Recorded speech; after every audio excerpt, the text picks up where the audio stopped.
আসসালামু আলাইকুম ভিউয়ার্স, কেমন আছেন সবাই? চলে আসলাম পুরাতন সুরেকের মধ্যে কিভাবে নতুন করে ব্ল্যাক কালার করবেন এই বিষয় নিয়ে আজকের ভিডিওটা। তো ভিডিওটা সবাই শেষ পর্যন্ত দেখবেন। আর আপনি যদি আমার চ্যানেলের নতুন দর্শক হয়ে থাকেন, অবশ্যই আমার চ্যানেলটিকে সাবস্ক্রাইব করে পাশে থাকা বেল আইকনটি প্রেস করে দিবেন। ভিডিওটা ভালো লেগে থাকলে লাইক, কমেন্ট, শেয়ার করবেন। আর দয়া করে ভিডিওটা শেষ পর্যন্ত দেখবেন, দেখলে বুঝতে পারবেন। তো পুরাতন ফার্নিচারকে নতুন করে কালার করার জন্য, লেকার পালিশ করার জন্য প্রথমে যেই কাজটা করতে হবে, ভালো করে ঘষে নিতে হবে। তো ঘষানোর পর ভালো করে সুতিতে না দিয়ে পরিষ্কার করে নেবেন। 240 পেপার দিয়ে, কিন্তু পুরাতন 240 পেপার দিয়ে ঘষতে হবে যদি লেকার পালিশের মাল হয়। আর যদি আপনার ফার্নিচারটা বার্নিশের হয়, কাঠের হয়, ওটার উপরে যদি আপনি লেকার পালিশ করতে চান নতুন করে, সেই ক্ষেত্রে আপনি 120 পেপার দিয়ে, পুরাতন 120 পেপার দিয়ে ভালো করে ঘষে নিতে হবে। তো ঘষাঘষি করার পর যে জিনিসটা করতে হবে, সুতিতে না দিয়ে পরিষ্কার করে নেবেন ময়লাটাকে, যেন বিন্দু পরিমাণ ময়লা না থাকে। লেকার পালিশের পুরাতন ফার্নিচারে কালার করার জন্য ক্লিয়ার সিলার মারতে হবে পাতলা করে এক টান। আর যদি কাঠের ফার্নিচার হয় সেই ক্ষেত্রে ভালো করে 2 টান ক্লিয়ার সিলার মারবেন।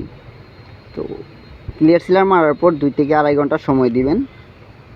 যে কোনো পুরাতন ফার্নিচার হোক না কেন, 2 থেকে আড়াই ঘন্টা সময় দিবেন ক্লিয়ার সিলার মারার পর। ভালো করে শুকানোর পর আবারও 240 পুরাতন পেপার দিয়ে ঘষাঘষি করতে হবে।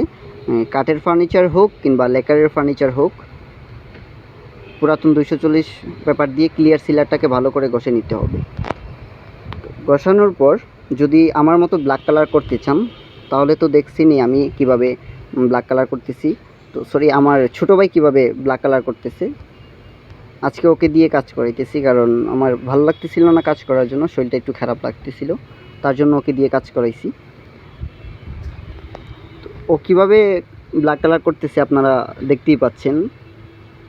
পাল্লা কীভাবে কালার করা হয়েছে, এখন কীভাবে বডিটা কালার মারতেছে। তো এরকমভাবে ব্ল্যাক কালার হইলে ব্ল্যাক কালার করে নিতে পারেন। তো ব্ল্যাক কালার করার পর ফিনিশিং দিবেন সাদা টপ কোট দিয়ে।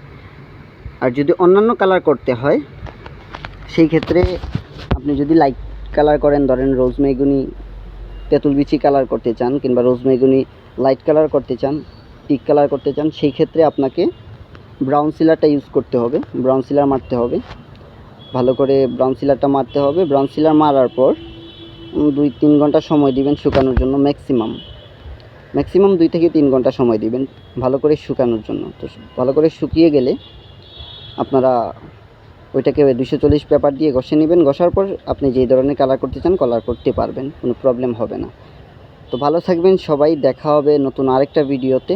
আসসালামু আলাইকুম।